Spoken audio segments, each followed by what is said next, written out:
I see some leak, probably oil.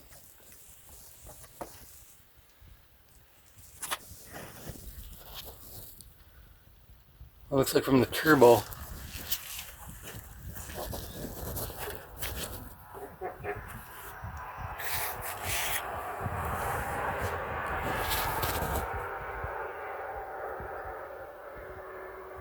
To look into it a little more. I think I forgot to tighten the supply line for the turbo.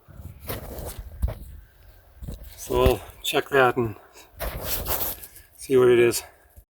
Yeah, I confirmed it. It was the oil supply line on the turbo. There's one connection on the engine block right there. And the other one,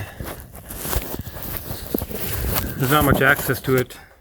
If you use a normal wrench with the and then swap it around, flip it the other direction, you can slowly get it tight.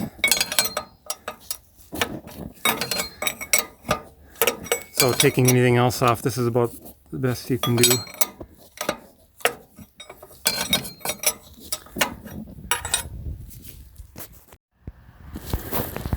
Putting this coolant tube back on, I took it off and while I worked on the engine to get it out of the way. Now I painted it and just going to put it back on.